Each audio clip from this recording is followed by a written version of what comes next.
Assalamualaikum warahmatullahi wabarakatuh. Baik, kembali lagi di channelnya Tia Khairul Nisa. Pada kesempatan ini, kita akan membahas mengenai permasalahan sosial dalam masyarakat. Pertemuan sebelumnya, kita sudah membahas tentang materi sosiologi juga, yaitu tentang kelompok sosial. Maka di materi ini, kita akan membahas tentang permasalahan sosial dalam masyarakat. Baik, sebelum kita masuk ke penjelasan materinya, jangan lupa untuk subscribe channel Tia Khairunisa, like, comment, share kepada teman-teman yang lain. Mudah-mudahan bermanfaat untuk semuanya.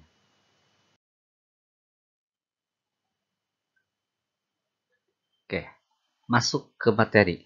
Namun sebelum ke materi, kita perlu mengetahui terlebih dahulu tujuan pembelajaran dari materi permasalahan sosial dalam masyarakat. Yang pertama, kita perlu untuk bisa memahami permasalahan sosial di masyarakat. Yang kedua, dapat mendeskripsikan partikularisme kelompok dan dilema pembentukan kepentingan publik. Yang ketiga, mengidentifikasi berbagai jenis permasalahan sosial di ranah publik. Yang keempat, mengidentifikasi dampak permasalahan terhadap kehidupan publik. Dan yang kelima, mengidentifikasi upaya pemecahan masalah sosial untuk mencapai kehidupan publik yang lebih baik. Oke, kita akan lanjutkan sebagai berikut. Ya, materi pertama yaitu permasalahan sosial. Sebelum lanjut ke materi selanjutnya, kita perlu mengetahui dulu apa itu permasalahan sosial. Oke, masalah sosial itu terdiri dari dua kata yang secara bahasa atau etimologi yaitu ada masalah dan sosial. Kata sosial antara lain mengacu pada masyarakat, hubungan sosial, struktur sosial, dan organisasi sosial. Jadi sosial itu adalah salah satu bagaimana terdapat di masyarakat. Antara satu dengan yang lainnya. Bisa individu dengan individu, individu dengan kelompok, kelompok dengan kelompok. Itulah disebut sosial. Ada keterkaitan satu dengan yang lainnya. Nah, yang kedua masalah. Masalah itu adalah suatu situasi atau kondisi ya, atau bahkan mungkin perilaku yang tidak diinginkan, bertentangan, aneh, tidak benar, dan sulit. Jadi masalah itu adalah sesuatu kondisi, situasi yang tidak sesuai dengan yang diharapkan. Nah, maka kalau kita lihat dari secara terminologi, bahwa masalah sosial adalah suatu kondisi yang terjadi di masyarakat antara satu dengan yang lainnya yang tidak sesuai dengan harapan. Artinya bertentangan dengan yang diinginkan. Itulah disebut masalah sosial. Nah, kita harus tahu dulu, apakah masalah sosial itu adalah konflik? Tidak ya. Berbeda dengan konflik. Kalau masalah itu sesuatu yang tidak sesuai, nah kalau konflik itu adalah pertentangan antara satu dengan yang lainnya dalam hal ya bersifat fisik biasanya. Nah, itu disebut konflik. Kalau masalah sosial itu bisa terjadi pada diri sendiri ya. Bisa terjadi pada diri sendiri. Contohnya, kita ingin menjadi guru misalkan. Tapi untuk mencapai guru itu kita tidak memiliki skill dalam mengajar. Kita sulit untuk menguasai materi. Nah, itu adalah salah satu masalah bagi diri sendiri. Nah, selain pengertian, dalam masalah sosial ini ada dua elemen ya. Yang pertama ada elemen objektif dan ada elemen subjektif. Nah, elemen objektif ya, yaitu menyangkut keberadaan suatu kondisi sosial. Jadi kalau objektif itu adalah menyangkut keberadaan suatu kondisi, di mana sosial ini secara objektif berbahaya bagi masyarakat. Kondisi ini benar-benar nyata dan pernah dialami oleh masyarakat. Nah, biasanya pengalaman yang berbahaya ini bersifat universal dan dapat ditemukan di seluruh dunia. Nah, itu objektif ya, jadi suatu kondisinya. Nah, kalau misalkan elemen subjektif, yaitu masalah sosial yang menyangkut pada keyakinan bahwa kondisi sosial tertentu berbahaya bagi masyarakat dan harus diatasi. Nah, kondisi ini tidak dianggap oleh masyarakat tertentu sebagai masalah sosial. Tetapi bagi masyarakat yang lain, kondisi itu dianggap sebagai kondisi yang mengurangi kualitas hidup manusia. Jadi beda ya antara objektif dengan subjektif. Kalau objektif itu adalah suatu masalah yang pasti dialami oleh masyarakat pada umumnya dan perlu untuk diselesaikan. Kecuali kalau misalkan subjektif itu lebih kepada hanya beberapa masyarakat saja yang bermasalah. Oke, kita lanjutkan. Untuk permasalahan sosial kita perlu tahu bahwa ada teori-teori tentang masalah sosial. Ada teori fungsional, teori konflik, dan teori interaksional simbolik. Oke, kita masuk ke teori fungsionalisme dulu ya. Nah, ada juga yang mengatakan ya bahwa tokoh dari fungsionalisme itu adalah salah satunya Emil Durkheim, Talcott Parsons, dan Robert Camerton. Itu biasanya fokus teorinya yaitu ancaman terhadap tatanan sosial. Nah, pandangannya mengenai masalah sosial yang muncul dari kegagalan institusi sosial, kelompok, dan berbagai bagian lain dari masyarakat untuk menjalankan fungsinya sebagaimana mestinya. Jadi berdasarkan teori fungsionalisme itu ada dua pandangan ya tentang masalah sosial, yaitu patologi sosial dan disorganisasi sosial. Nah, kalau menurut patologi sosial itu, masalah sosial bagaikan suatu penyakit dalam tubuh manusia. Nah, kalau patologi itu artinya ya penyakit sosial. Kayak contohnya misalkan psikopat, itu patologi itu ya. Penyimpangan-penyimpangan itu disebut patologi sosial. Nah, penyakit ini bisa disebabkan oleh salah satu sistem biasanya ya. Organ atau sel tubuh tidak bekerja dengan baik. Nah, sementara itu kalau menurut pandangan disorganisasi sosial, masalah sosial itu bersumber dari proses perubahan sosial yang cepat. Seperti misalkan revolusi kebudayaan ya. Itu biasanya bisa menyebabkan adanya suatu permasalahan. Nah, intinya kalau teori fungsional itu adalah suatu teori yang berdasarkan fungsinya itu tidak sesuai dengan kenyataan. Artinya, ketika fungsi ini adalah untuk ini, kemudian digunakan tidak untuk seperti itu, maka itu disebut teori masalah sosial tentang fungsionalisme. Nah, yang kedua ada teori konflik. Nah, teori konflik itu tokohnya adalah eh, Karl Marx ya, dan Dahrendorf, kalau nggak salah, Dahrendorf ya, mohon maaf. Nah, itu biasanya fokus teorinya itu kontribusi pada konflik sosial. Ya, pandangannya mengenai masalah sosial muncul dari eksploitasi kelompok yang kuat terhadap kelompok yang lemah. Nah, hal yang penting ya dan umum dalam konflik kelas ini yaitu biasanya konflik kelas, etnis, ras, dan gender ya. Itu biasanya kalau teori konflik itu berkaitan dengan pertentangan antara satu dengan yang lainnya. Loh, kok ada teori konflik? Nah, kalau konflik itu bagian dari masalah sosial, tapi kalau permasalahan sosial itu belum tentu itu konflik ya. Oke, nomor C yaitu teori interaksional simbolik. Kalau nggak salah ini tokohnya adalah George Hamid ya.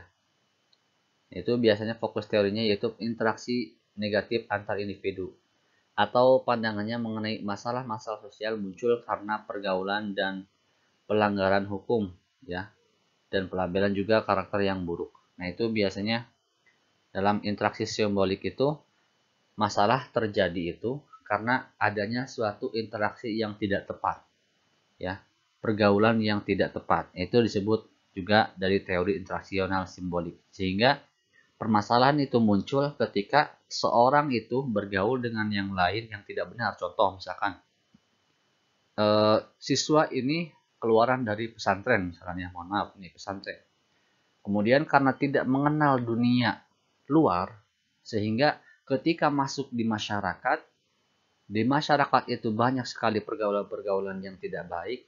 Nah, ketika pergaulan atau interaksi ini tidak baik dengan tidak sempurna, maka interaksi negatif ini akan muncul sehingga muncullah suatu permasalahan dalam diri siswa pesantren itu. Contoh misalkan ikut-ikutan jadi merokok atau misalkan ya yang lainnya lagi, yaitu menjadi masalah sosial. Yaitu termasuk dari teori interaksionalisme simbolik. Nah, oke. Itulah salah satu ya dari ketiga teori-teori tentang masalah sosial. Oke. Kita akan lihat dari sumber masalahnya ya. Biasanya kalau permasalahan sosial itu kita bisa lihat dari faktor ekonomi ya. Itu misalkan faktor ekonomi yang kurang baik ya, sehingga untuk kebutuhan kesehari-harinya tidak tercukupi. Nah, itu disebut permasalahan sosial. Kemudian faktor biologis, ya mohon maaf, misalkan ada sedikit-sedikit kekurangan dan itu misalkan bisa menjadi permasalahan sosial. Kemudian faktor psikologis ya dan faktor sosial. Oke, itulah mengenai awal dari permasalahan sosial.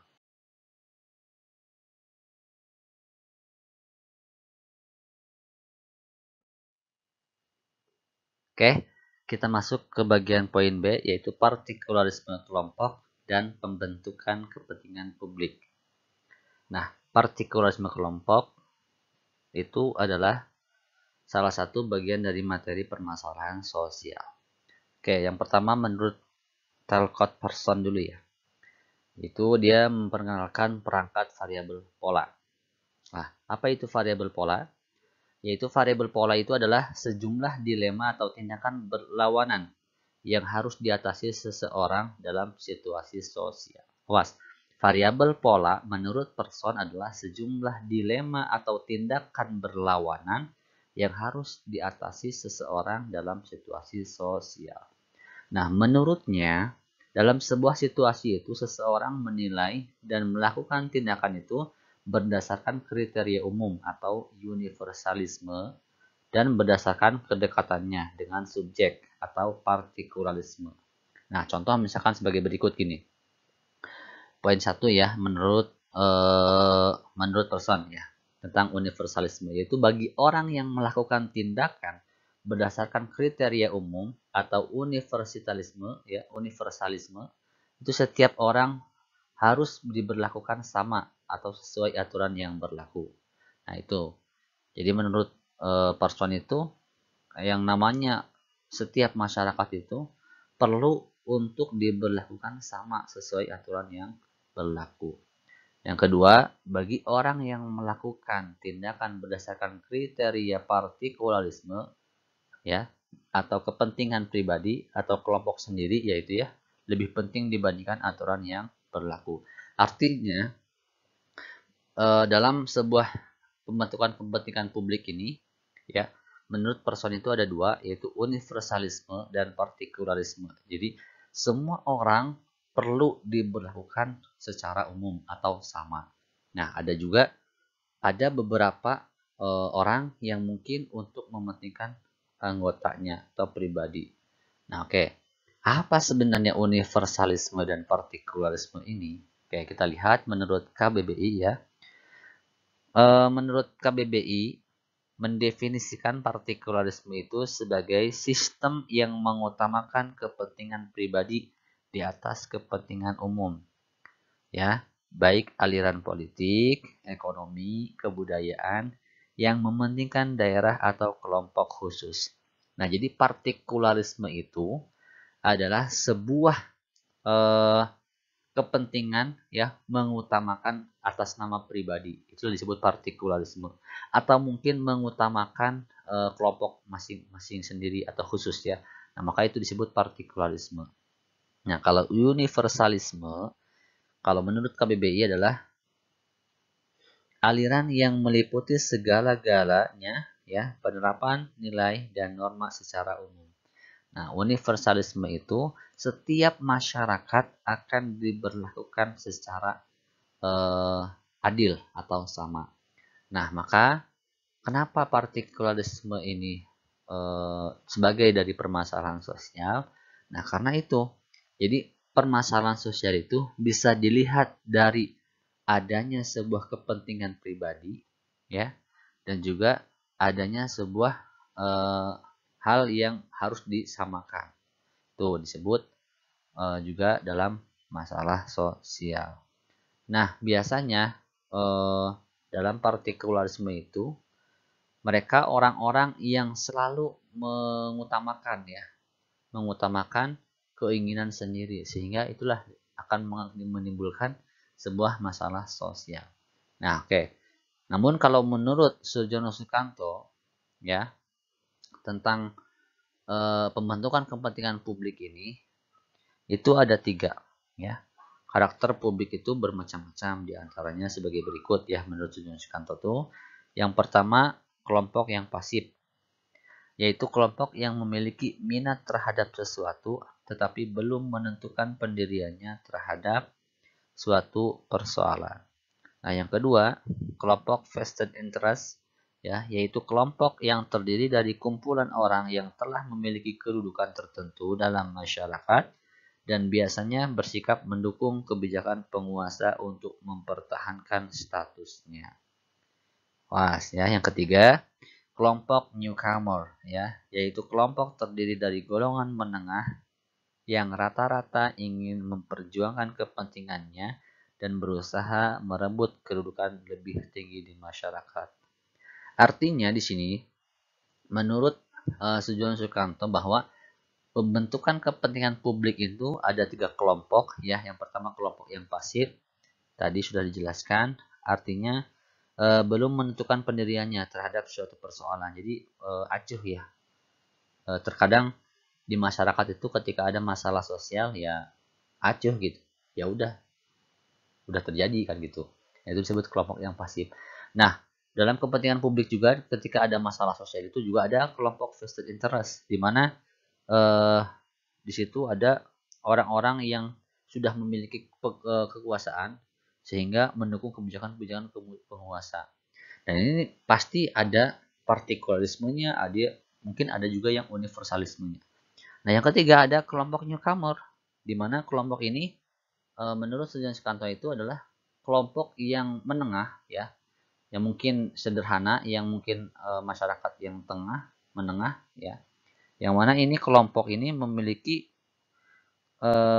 keinginan atau cita-cita memperjuangkan kepentingannya dan berusaha merebut kedudukan lebih tinggi di masyarakat.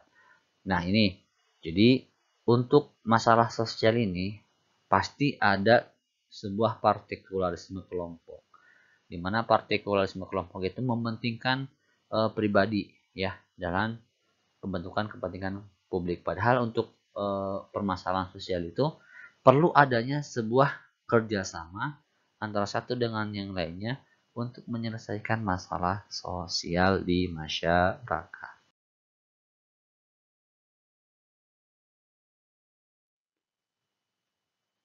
Ya, kita masuk ke materi berikutnya, yaitu tentang berbagai jenis permasalahan sosial di ranah publik. Artinya, jenis-jenis permasalahan sosial pada umumnya, ya. Ranah publik itu seluruh masyarakat yang ada di daerah tertentu, di negara tertentu. Itu maksudnya di ranah publik. Nah, oke, kita lihat bahwa permasalahan sosial di sini yang pertama ada kemiskinan. Nah, kemiskinan itu adalah salah satu sebagai masalah sosial. Kenapa harus kemiskinan? Oke, kita harus tahu dulu apa itu miskin, ya, atau kemiskinan. Kemiskinan itu adalah ketidakmampuan, ya, untuk memenuhi kebutuhan hidupnya. Itu disebut kemiskinan. Mungkin dalam arti kemiskinan itu adalah sesuatu yang kekurangan dalam hal ekonomi, ya, baik mungkin dalam penghasilan dan sebagainya, ya, kekurangan atau sulit untuk mencapai kehidupan yang lebih baik. Itu disebut kemiskinan secara pengertian. Nah, banyak sekali tokoh-tokoh, ya, para ahli yang menjelaskan tentang kemiskinan itu. Mungkin salah satunya menurut Gildin, ya, biasanya itu udah terkenal bahwa menurut Gildin itu kemiskinan adalah kondisi ketika seseorang tidak dapat mempertahankan skala hidup yang cukup tinggi untuk memberikan efisiensi fisik dan mental dalam memungkinkan dia dan keluarganya menjalankan fungsi sebagaimana mestinya sesuai dengan standar masyarakat yang baik. Mungkin karena pendapatan yang tidak memadai atau pengeluaran yang tidak bijaksana. Tuh ya, kemiskinan. Pasti kemiskinan itu pasti sebagai masalah sosial. Kenapa? Karena adanya sesuatu yang tidak sesuai ya, bertentangan. Nah, itu adanya pertentangan dengan keinginan. Ketika kita ingin ini, tapi kita tidak punya uang dan sebagainya. Nah, itu disebut masalah. Nah, itu salah satunya kemiskinan. Oke, ada bentuk-bentuk kemiskinan ya. Bentuk-bentuk kemiskinan itu ada 3. Ya, yang pertama ada kemiskinan natural, kemiskinan kultural, dan kemiskinan struktural. Oke, apa itu kemiskinan natural? Kemiskinan natural itu keadaan miskin dari awal sudah miskin ya. Maksudnya gini, natural itu adalah ya alami gitu. Dia itu sudah tidak memiliki apa-apa dari awal gitu. Sehingga ini disebut kemiskinan natural. Nah, kalau menurut Baswir itu kemiskinan natural adalah kemiskinan yang disebabkan oleh faktor-faktor alamiah seperti cacat, sakit, usia lanjut, atau akibat bencana alam. Itu disebut natural. Ada gempa bumi kemudian menghancurkan semua harta yang ada di rumah, atau misalkan kebakaran ya, sehingga terbakarlah semua hartanya, maka itu disebut kemiskinan natural. Oke, yang kedua kemiskinan kultural ya, yaitu kemiskinan yang disebabkan oleh gaya hidup, kebiasaan hidup, dan budaya ketika masyarakat merasa hidup berkecukupan dan tidak merasa kekurangan. Nah, ini kultur itu adalah budaya. Sehingga kalau misalkan kemiskinan secara kultural, maka miskin karena adanya gaya hidup yang tidak sesuai dengan kebutuhan. Ya, punya uang hanya 1 juta, tapi ingin memiliki banyak harta dan ingin memiliki barang-barang yang mewah, itu miskin ya, kemiskinan kultural itu ya. Atau mungkin misalkan hanya punya uang 1 juta tapi poya-poya untuk hal yang lain, sehingga akan menjadi kemiskinan kultural. Nah, kalau menurut Basir juga, seseorang miskin itu karena faktor budaya seperti malas, boros, dan tidak disiplin. Itu disebut kemiskinan kultural. Nah, bagi siapapun teman-teman yang kalau misalkan gaya hidupnya tidak sesuai dengan keadaan kondisi dalam diri kita, maka janganlah untuk seperti halnya yang kemiskinan kultural ya. Dan mungkin banyak sekali ya, banyak sekali ini kemiskinan kultural ini akibat dari malasnya, borosnya, dan tidak disiplin, mungkin bahkan gaya hidup yang tidak sesuai dengan keadaan. Dan yang ketiga yaitu kemiskinan struktural. Kemiskinan struktural itu adalah kemiskinan yang disebabkan oleh faktor-faktor buatan manusia, seperti misalkan kebijakan ekonomi yang tidak adil, distribusi produksi yang tidak merata, korupsi ya yang cenderung menguntungkan kelompok masyarakat tertentu. Nah, itu struktural. Jadi kemiskinan struktural itu adalah kemiskinan yang sudah bersistem gitu ya. Contoh misalkan tidak meratanya sebuah produksi barang ya. Di Pulau Jawa itu banyak sekali barang-barang yang beredar. Namun, barang-barang yang beredar di Pulau Jawa ini tidak sama rata dengan mungkin contohnya misalkan ke Papua, ke Kalimantan, dan sebagainya. Nah, itu kalau tidak merata, maka ini akan terjadi sebuah kemiskinan struktural. Ya. Dan mungkin bahkan ketika ada yang korupsi, ini juga akan menyebabkan kemiskinan struktural ini. Ya. Menguntungkan kelompok masyarakat tertentu. Ya, itu disebut kemiskinan struktural. Nah, kalau menurut Henry George, itu penyebab utama kemiskinan adalah kepemilikan pribadi dan monopoli individu atas tanah. Ya, pandangan ini muncul pada saat kepemilikan tanah menjadi alat ukur kekayaan pribadi. Itu ya. Karl Marx juga mengatakan bahwa kemiskinan terjadi karena eksploitasi kaum pekerja oleh kaum kapitalis. Nah, ini. Sementara itu Robert Malthus mengatakan bahwa kemiskinan yang terjadi karena jumlah penduduk cenderung untuk meningkat. Ya, menurut deret ukur, ya. Sedangkan produksi bahan makanan meningkat menurut deret hitung. Nah, ini jadi tidak sesuai, ya, antara penduduk dengan penduduk dengan bahan pangan tuh jauh, itu maka akan menjadi kemiskinan struktural. Oke, itu maksudnya ya. Oke, kita akan lihat faktor-faktor kemiskinan. Faktor-faktor kemiskinan itu ya ada 4 poin di sini. Yang pertama ada faktor pribadi, faktor geografis, faktor ekonomi, faktor sosial. Nah, kalau tadi yang di awal kita sudah membahas sumber masalah. Nah, kalau ini faktor yang menyebabkan terjadinya sebuah kemiskinan. Itu yang pertama faktor pribadi. Nah, faktor pribadi ini misalkan seperti penyakit, ya, kemudian ya penyakit mental, ya, kecelakaan, bertahun dan sebagainya. Itu bisa menjadi kemiskinan. Contoh misalkan faktor pribadi karena bermalas-malasan, kemudian boros, ya, itu bisa juga menyebabkan kemiskinan. Gaya hidup yang tidak sesuai dengan keadaan itu. Bahkan mungkin demoralisasi, ya, itu demoralisasi. Jadi sebuah penurunan moral, ya, itu akan menyebabkan sebuah kemiskinan karena tidak sesuainya itu. Ketika ada punya rezeki yang banyak kemudian tidak bisa mengelola dengan baik, nah itu bisa menyebabkan kemiskinan, gitu ya. Oke, yang kedua faktor geografis. Ya, faktor geografis itu adalah kemiskinan yang terjadi karena adanya perubahan cuaca atau perubahan tempat dan sebagainya. Contoh misalkan seperti iklim dan cuaca yang kurang baik, ya, tidak adanya sumber daya alam yang memadai dan bencana alam. Misalkan adanya sebuah kekeringan dan juga misalkan bencana alam, ya, kebakaran dan sebagainya, itu geografis. Dan mungkin ketika kita tinggal misalkan di sebuah yang tanahnya itu tidak subur, juga itu bisa menyebabkan kemiskinan karena tidak adanya sumber daya alam. Oke, yang ke selanjutnya yaitu faktor ekonomi. Sudah jelas ya, kalau faktor ekonomi itu disebabkan karena distribusi yang tidak merata, ya, depresi ekonomi, pengangguran, dan penimbunan kekayaan yang tidak produktif. Ya, ekonomi itu adalah salah satu penyebab faktor-faktor bisa terjadinya sebuah kemiskinan. Ekonomi yang tidak baik maka akan menjadi kemiskinan. Ekonomi yang tidak bisa dikelola dengan baik juga akan mengakibatkan sebuah faktor kemiskinan. Yang selanjutnya yaitu faktor sosial, ya. Seperti sistem pendidikan yang kurang baik, perumahan, dan salah kelola rumah tangga. Nah, kalau misalkan faktor-faktor sosial itu adalah diantaranya hubungan antara satu dengan yang lainnya dalam hal menjaga tatanan kehidupan.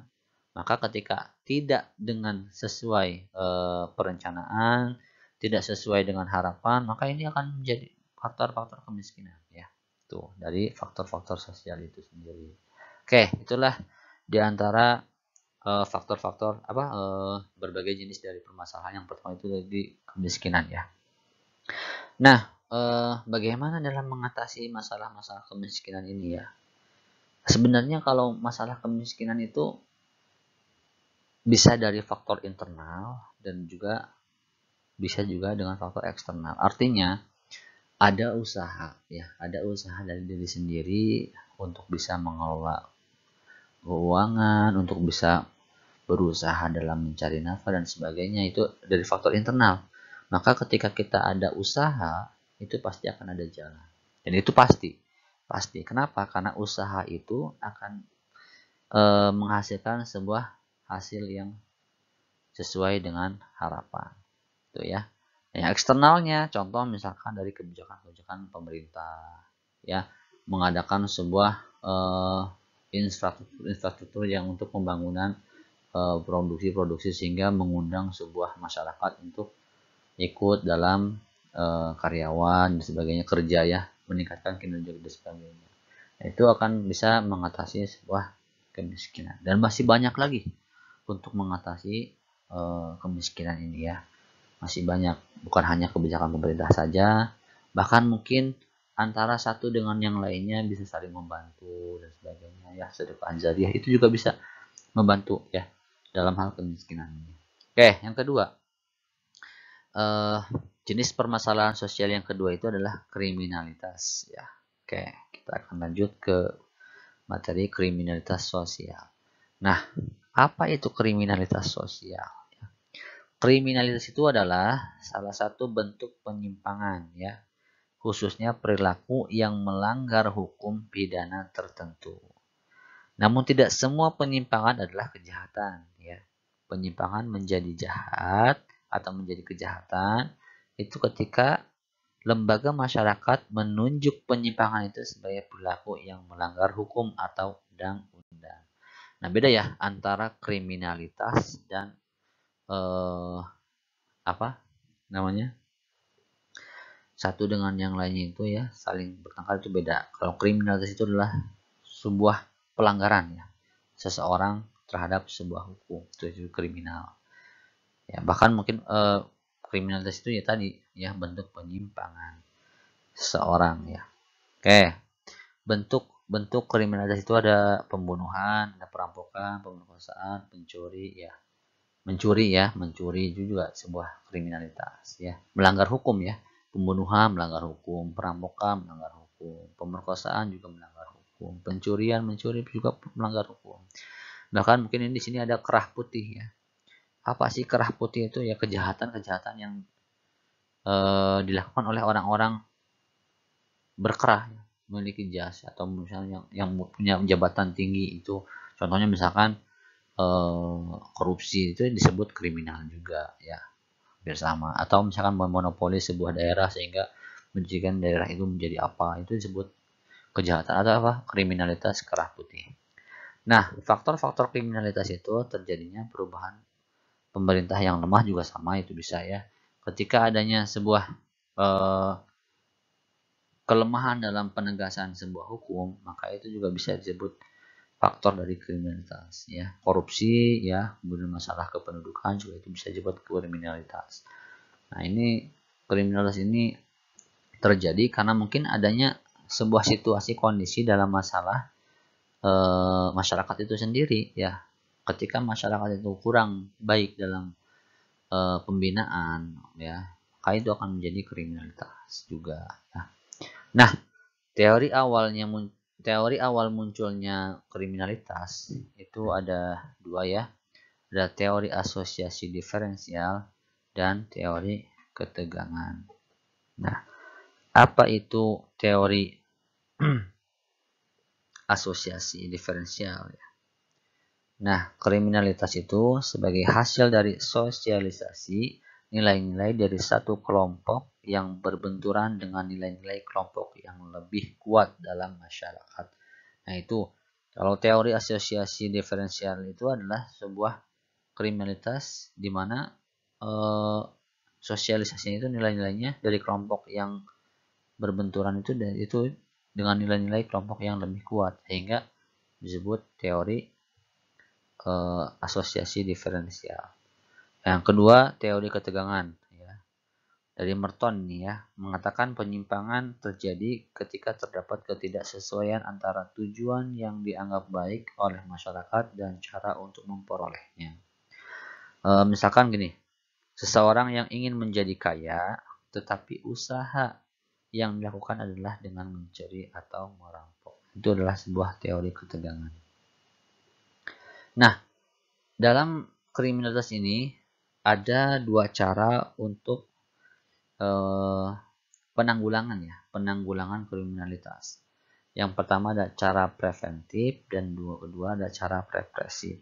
Nah, kalau preventif adalah cara penanggulangan dengan pola mencegah ya.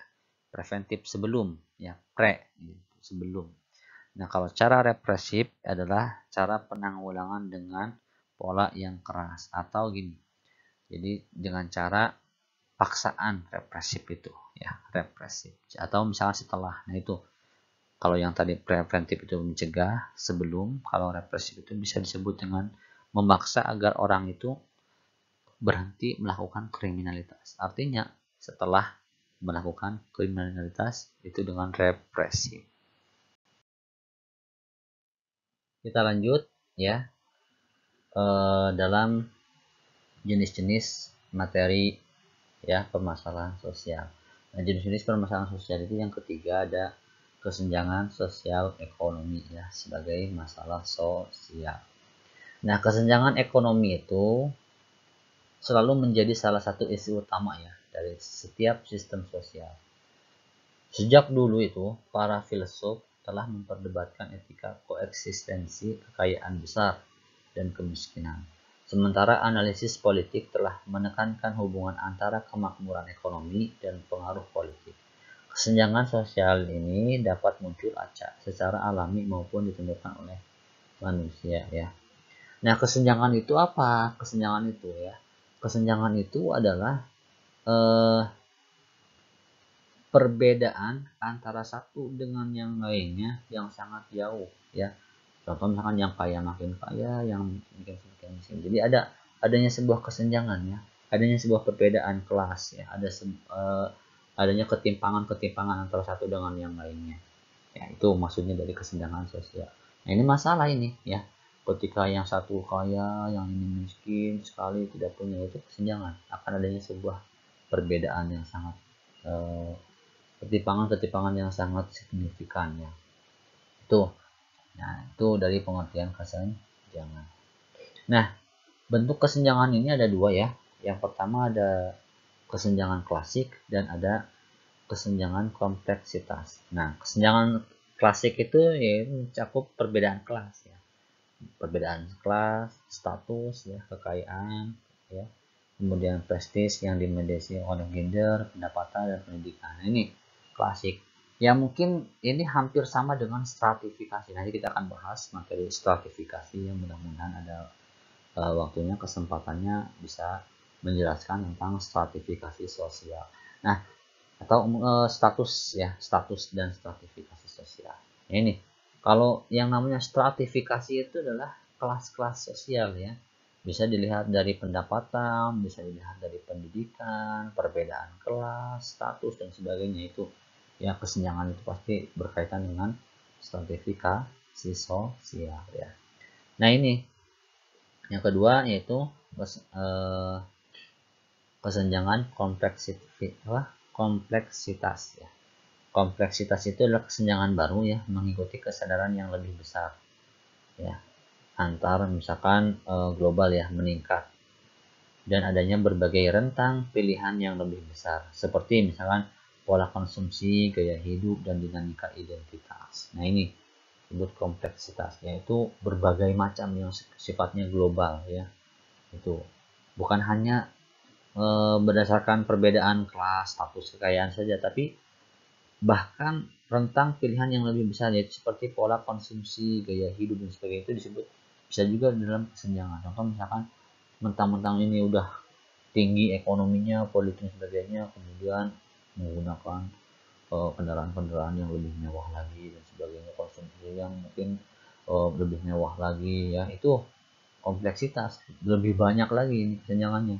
Yang satu tetangganya makan di pinggir jalan, yang satu makan di restoran yang besar. Itu akan adanya sebuah kesenjangan yang sangat kompleksitas.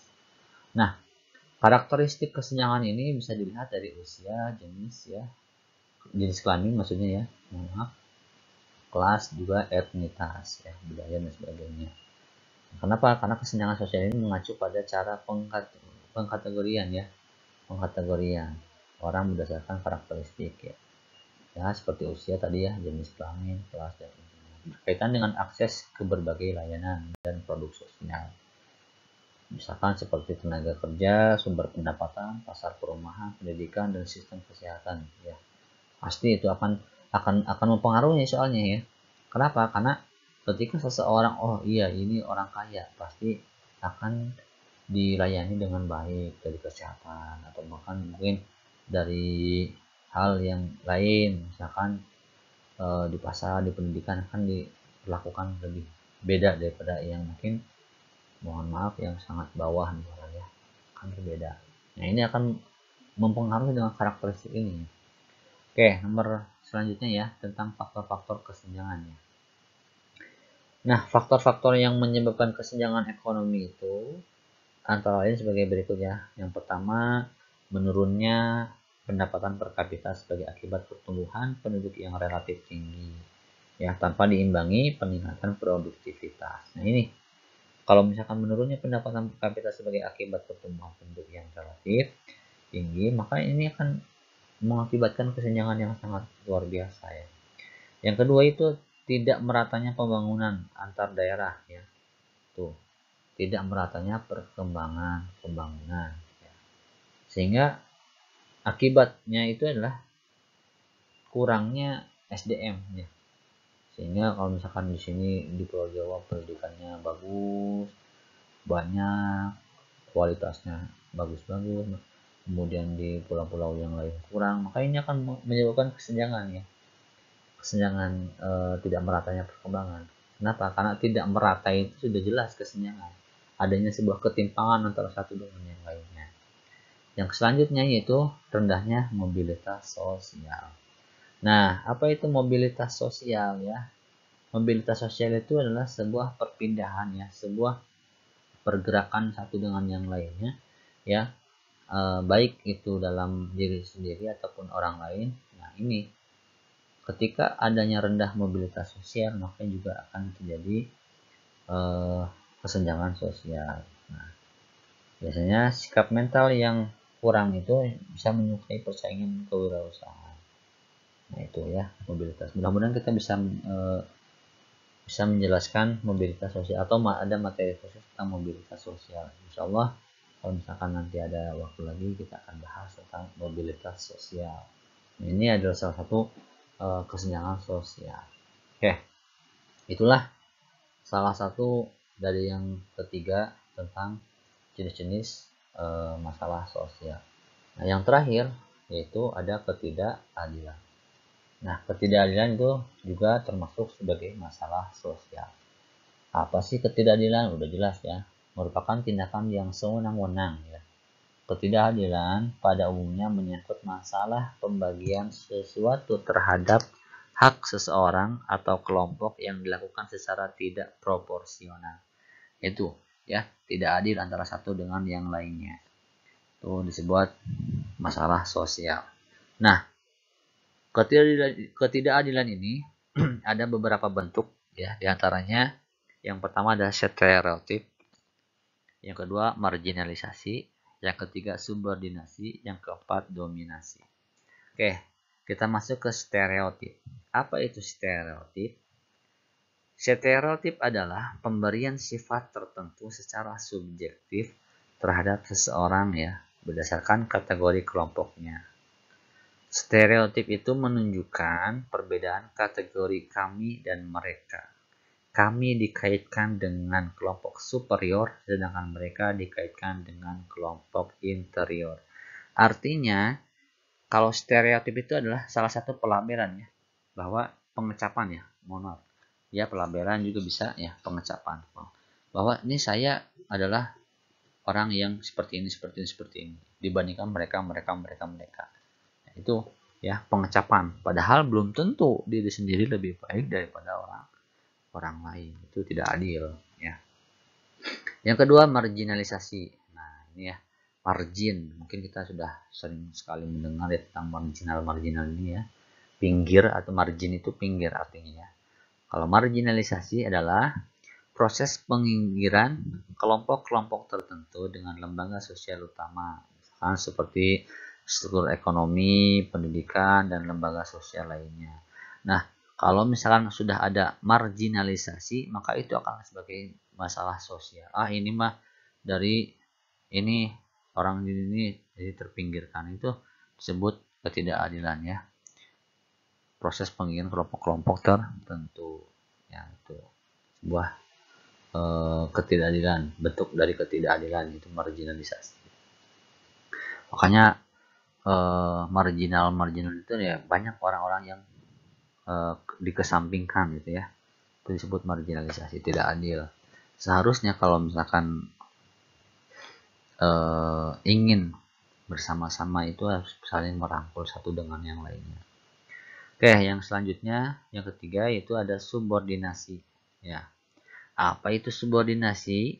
Subordinasi itu bisa kita katakan dengan penomorduaan, ya. atau di nomor dua kan. Nah itu ya, mungkin teman-teman barangkali pernah dia di nomor dua kan, yaitu disubordinasi berarti ya. Nah, apa itu subordinasi? Adalah pembedaan perlakuan terhadap identitas sosial tertentu ya. Umumnya yang menjadi kelompok subordinasi adalah kelompok minoritas. Itu biasanya ya. Kalau misalkan kita punya dua teman ya. Dua teman ini ada yang satu punya kelebihan, ada yang satu mungkin ada kekurangan. Ya, pasti ada kelebihan kekurangan. Cuman yang satu ini lebih banyak kelebihannya dibandingkan orang yang satunya. Nah, kemudian kita melakukan subordinasi kepada orang yang kedua. Nah, itu ya salah satu bentuk dari ketidakadilan, yaitu penomorduaan. Oke. Selanjutnya terakhir ya, nomor 4 ada dominasi.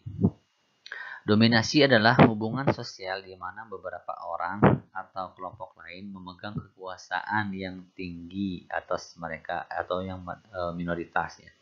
Ada berbagai bentuk dominasi, diantaranya perbudakan, feodalisme, ya, kapitalisme, dan despotisme. Nah, itu disebut dominasi. Kelompok yang besar, kelompok yang banyak akan mendominasi. Nah, itu ya salah satu ketidakadilan dari sebagai masalah sosial. Jadi jenis-jenis masalah sosial itu ada 4. Yang pertama ada kemiskinan, yang kedua ada kriminalitas, yang ketiga ada kesenjangan sosial ekonomi, dan yang keempat ada ketidakadilan.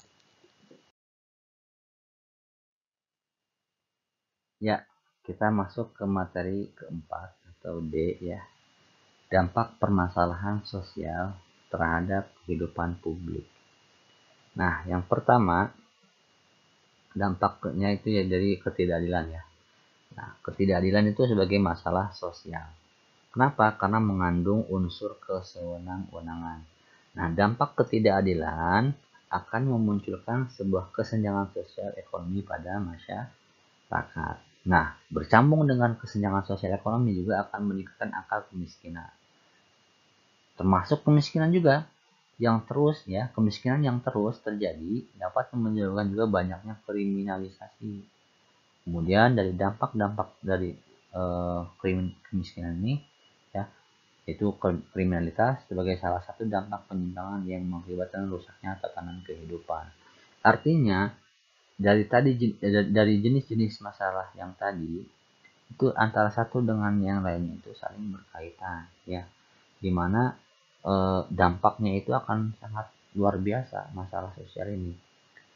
Ketika ada sebuah ketidakadilan maka akan terjadinya sebuah kesenjangan ya, ketimpangan antara satu kelompok satu ini dengan kelompok yang lainnya.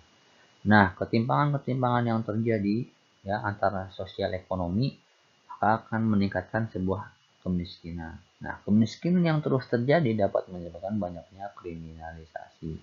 Kenapa? Karena orang kalau sudah tidak memiliki apa-apa, maka ada dorongan untuk menjadi sebuah kriminal ya. Maka kriminalitas yang sudah terjadi dalam masyarakat maka berdampak ya rusaknya tatanan kehidupan. Itulah dampak permasalahan sosial. Masih banyak lagi ya dampak permasalahan sosial itu, wah sangat banyak sekali. Cuman saya ambil 4. Kenapa? Karena berkaitan dengan jenis-jenis yang tadi. Jadi jenis masalah sosial tadi sudah dijelaskan. Jenis-jenisnya ada 4 ya. Maka di sini dampak-dampak dari jenis-jenis tersebut sudah saya jelaskan di dampak permasalahan sosial terhadap kehidupan publik.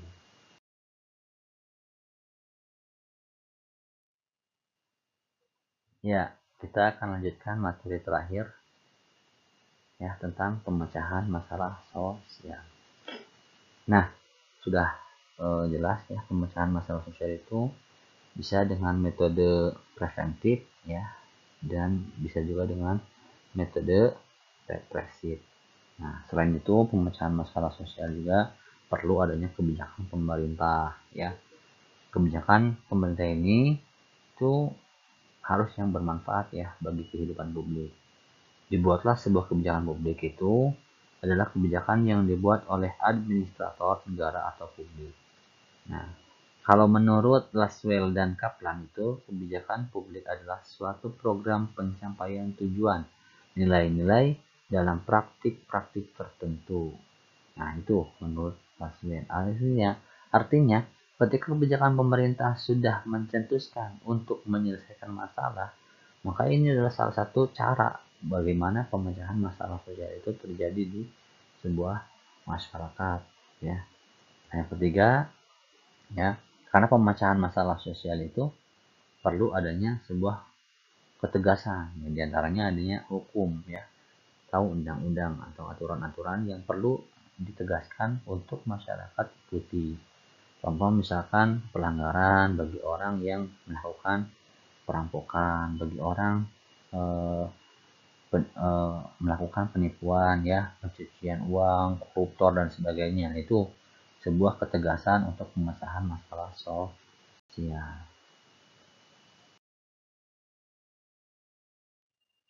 Baik, itulah materi yang sudah saya jelaskan mengenai permasalahan sosial. Kesimpulannya dalam materi ini, ya, kita sebagai masyarakat pasti akan ada, ya, yang namanya permasalahan sosial, baik secara sadar maupun tidak sadar. Kenapa? Karena permasalahan sosial di masyarakat ini akan rentan terus terjadi, ya. Setiap waktu itu pasti akan berganti. Kenapa? Karena masalah sosial itu adalah bagian dari kehidupan. Seseorang yang hidup pasti akan mengalami sebuah masalah, ya. Kalau nggak mau masalah berarti orang itu sudah tidak memiliki kehidupan. Artinya orang yang sudah tidak memiliki nyawa, ya, mati. Oke, itu aja dari channel Tiap Indonesia.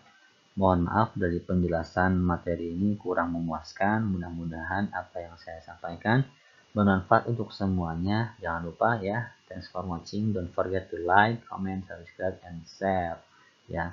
Sampai jumpa lagi di video berikutnya. Mudah-mudahan kita bisa bersilaturahmi lagi untuk materi-materi berikutnya. Oke, barangkali ada teman-teman yang saran ingin materi apa, silahkan tulis di komentar bawah, ya, untuk nanti mudah-mudahan bisa ada waktu, ya, dengan request teman-teman. Oke, itu aja. Assalamualaikum warahmatullahi wabarakatuh.